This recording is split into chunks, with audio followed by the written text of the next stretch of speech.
Hello and welcome back to Stop and Go F1 for this, our reaction to the British Grand Prix. And that was an awfully fun one. I think everyone will agree on that. Before we get into it, remember to like and subscribe, and also a big shout out to our members, Dakota and the Joyous James. If you want to join them on the membership, there's a link in the description. So let's get in to all things British Grand Prix.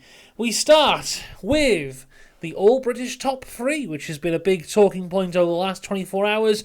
George Russell on pole position, Lewis Hamilton alongside. Lando Norris completes the top three with Max Verstappen alongside him in P4. The only other changes to the grid is that Sergio Perez is starting from the pit lane due to a engine change.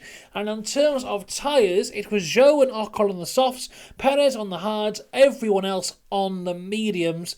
But before the race even begins, Pierre Gasly's in the pit lane and he's out of the race with a gearbox issue.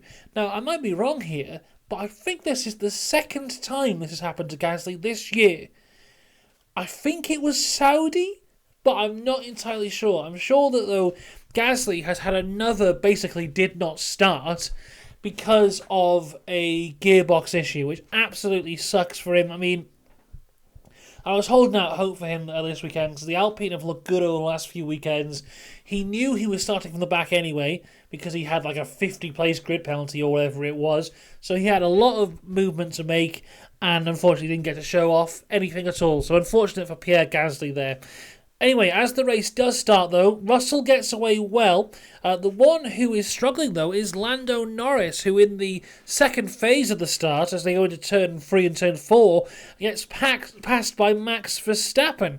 Now, from here outwards, the rain is just constantly threatened. We've seen rain on and off all the way through the day if you watch the F2 and F3. But rain, again, threatened here over and over and over again.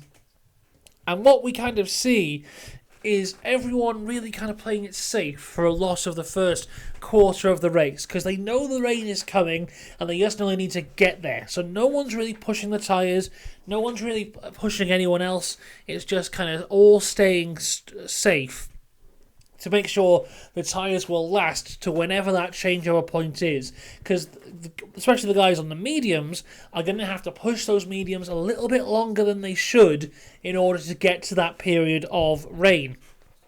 The only ones who really struggle are those who start on the softs, including Zhou, who pits for the first time on lap 13. Leclerc is getting past Stroll for P7 on lap 14. Leclerc, who started in P11, made up some good places here, but then got stuck behind Stroll for quite some time.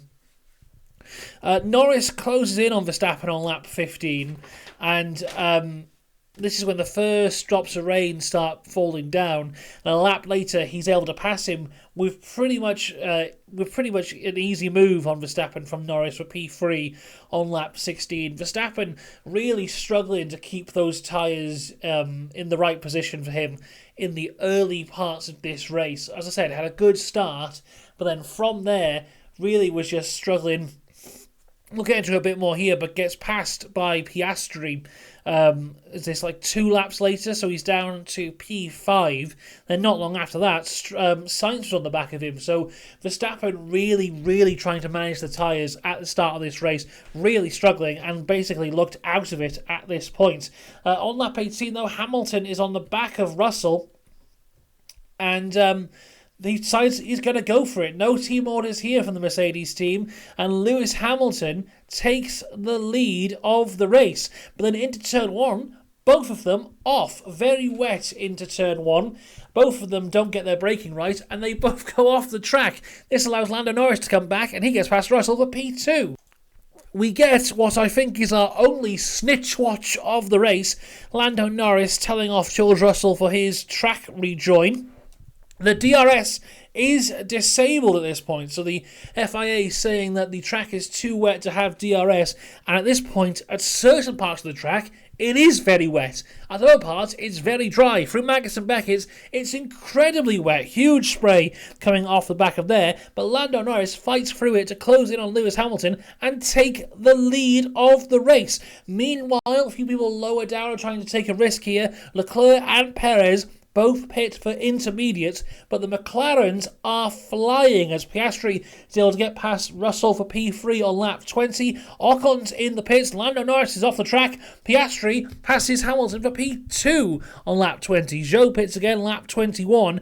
And at this point, the rain has stopped briefly, and it looks like it was a huge mistake to go to those intermediate tyres.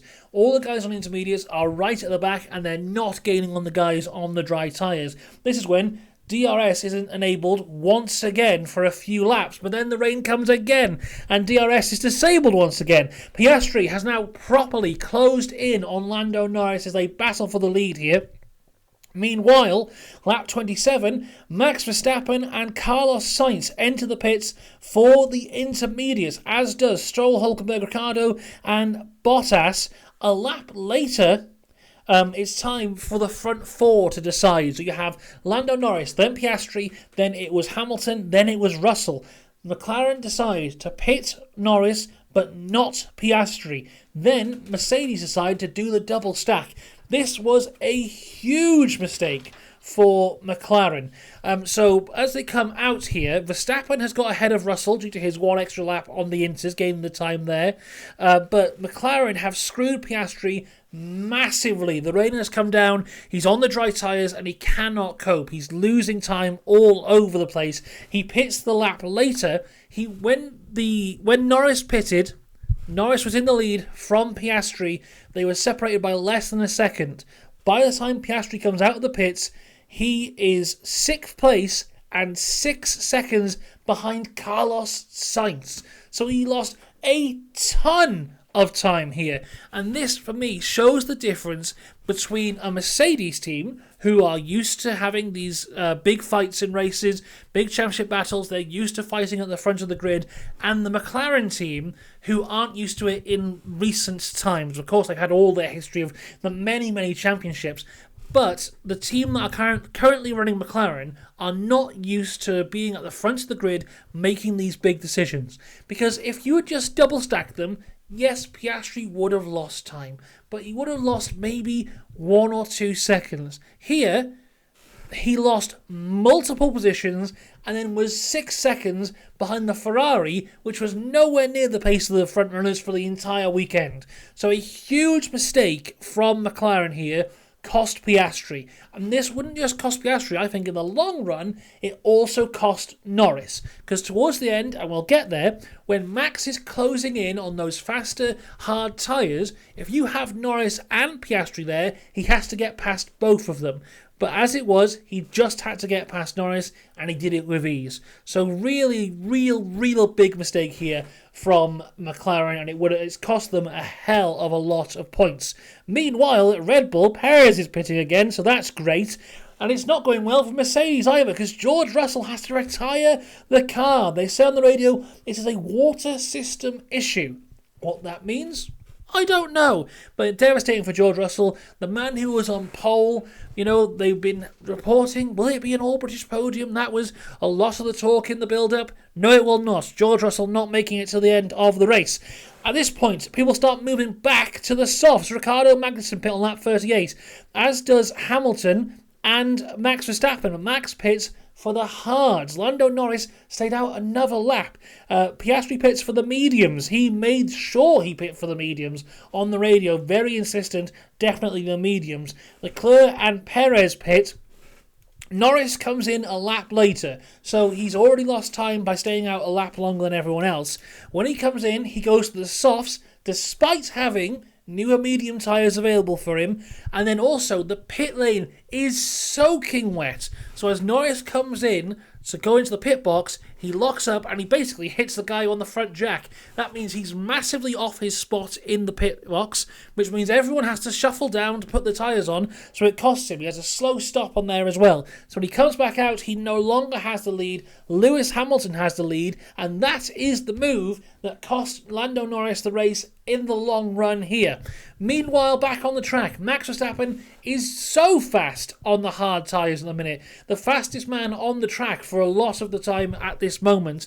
And I really felt that the softs were going to massively fall off for Lando Norris. They did. Lewis Hamilton, not so much. Max Verstappen closing in on Lando Norris on lap 46, and he's within DRS on lap 48, and he passes Lando Norris for P2 on lap 48, making it look easy as Lando made it look when he passed Max earlier in this race. As we cross the line, Lewis Hamilton wins the British Grand Prix. Max Verstappen in P2, Lando Norris in P3, Piastri was 4th, Sainz 5th, Hulkenberg 6th, Stroll 7th, Alonso 8th, Albon in 9th, Yuki Tsunoda last of the point scorers in 10th, Logan Sargent a fantastic 11th, Magnussen 12th, Ricciardo 13th, Leclerc 14th, Bottas 15th, Ocon 16th, Perez in 17th, Zhou in 18th, then our 2 DNFs were Gasly and Russell.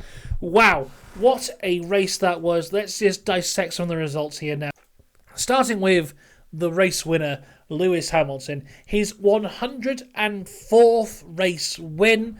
Unbelievable, but even more unbelievable, his first race win since the Saudi Arabian Grand Prix of 2021. And this was a highly, highly emotional one. You could hear him over the radio. He was in tears. You could see him when he's hugging his dad, he was in tears. When he's looking at the crowd, he was in tears. It's probably the most emotional I think Lewis Hamilton has ever been whilst winning a race. It was mad for him there, because you've got to think for Lewis Hamilton, when he was in that time of Mercedes dominance, where he was seemingly winning every weekend, he got used to it, and he expected it. But now, it's been nearly 3 years without a race win for him, and he's wanted it so badly, and he's finally got it, and I think all the hard work he's put in has just come back round, and he knows the worth of that win now. He's not expected to win anymore, and he did it, and he did a fantastic job. And I imagine it must have been hard for him in the times when Russell has won and people are questioning him, and to have a win at his home race as well, the last home race he will have whilst driving for Mercedes, a team which he made, in terms of the revival at least, of Mercedes over the last few years. I can understand how emotional he was. This is probably, when he looks back at the end of his career, this might be one of those races that stands out to him as some of the most important in his career. And you never know, this might be his final win. We don't know. We never know Lewis Hamilton at the minute. He might win again this year. He may go on to have many wins at Ferrari, or this might be it. You never know. So I think he thoroughly enjoyed this one and took it in. Because if you go back to his last win in Saudi in 2021, we're at the most heated point of that title battle between him and Verstappen. And he wins that race, and I think that was like his third race win in a row, because he had Brazil, Qatar, and then Saudi. And then, if you told him there on the podium, that will be your last race win until 2024, there's no way he would have believed you. Because Mercedes were in such a good place, he'd had years and years of dominance. No one was expecting Mercedes to turn up in 2022 and be as bad as they were. So I think back then he probably wouldn't have enjoyed it as much as he did right now. And even myself, who's a big Max Verstappen fan, and back in 2021 was wanting Max to win all the time and didn't want Lewis to win the title, even I, watching today, was actually very happy for Lewis Hamilton, because he's thoroughly deserved it. He was fantastic here this weekend, and you can see how much the fans love him and how much he loves the fans, and it's a real great moment. I would put this up there with Leclerc winning in Monaco earlier this year. Fantastic stuff from Lewis Hamilton. Meanwhile, a wonderful drive from Max Verstappen, it's got to be said as well. Because for the first half of this race, the Red Bull just did not look there at all. And then a mix of great calls on to when to go onto the tyres, and then a great drive from him to get past Norris at the end. A P2 here is fantastic from Verstappen.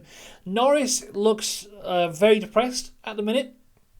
There was one shot, I think it was when Lewis was being interviewed, it cuts back to Norris, and he's just leaning over his helmet, and it's like, what is running through his head right now? But he seems very disappointed in himself. Like I said, he lost the entire race in that late pit stop there It was a lap too late.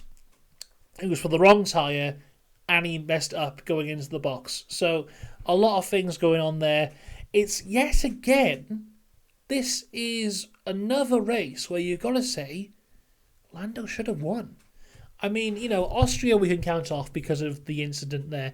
But you have other races as well, like you could say in Canada he should have won. Maybe in Spain as well. I can't quite remember what happened in Spain now.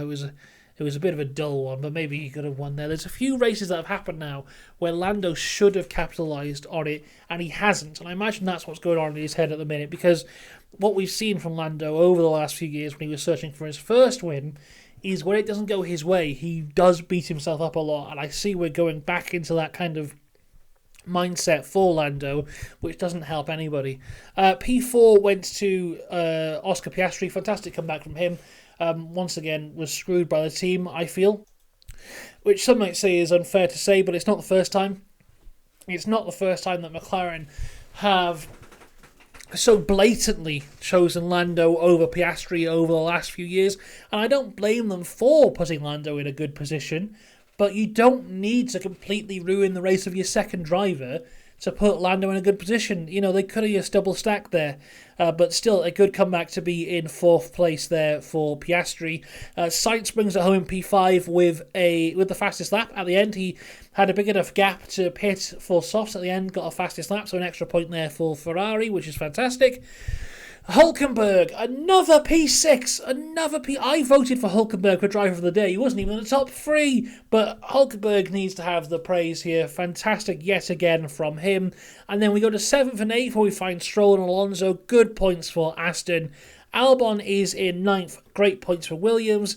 Yuki in 10th, so another good point there as well. And you know what? Logan Sargent in 11th will come away from this pointless, but a fantastic drive. Logan Sargent often gets a lot of criticism, which I think is fair. But here, this weekend, in the Williams, at a track which is difficult, in conditions which are difficult, he showed up, and he did very well, and he walks away with nothing, but he still deserves the praise for sure from all of us for that fantastic result. Magnussen in 12th was good as well, Ricciardo 13th. Leclerc yet again, my God. I mean, I say it every week at this point, but he did sell his soul to the devil to win the Monaco Grand Prix. I was looking it up just before I came here. Between winning the Monaco Grand Prix and now, Leclerc has only scored points once when he finished 5th in Spain. That is it, which is mad. Bottas was 15th, Ocon was 16th. Ocon was one of those guys who went to the Inters early and it didn't work. Perez, I feel sorry for Perez because at the start of the race, he started from the pit lane and he was doing quite well, and then they called him in for Inters early, and then just from there, he wasn't going to go anywhere, ends up 17th. The one who had a really bad race was Zhou Guanyu. He pit like 4 times, and every time I looked at him, he was like 40 seconds behind the guy ahead of him. It's just, what's the point at that point? But there you go. That was the British Grand Prix.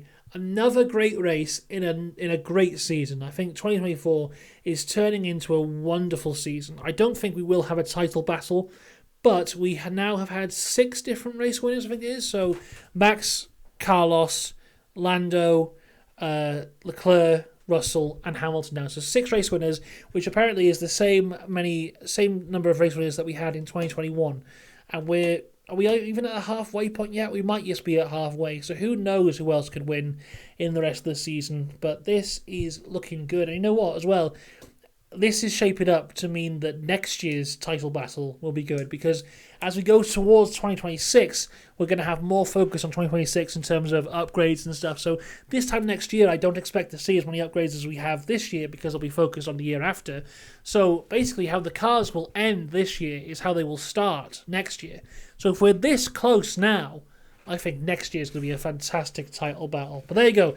Let me know what you think in the comments down below. I'll be back tomorrow for all things driver racing. I will see you then. Until then, though, have a good one. Goodbye.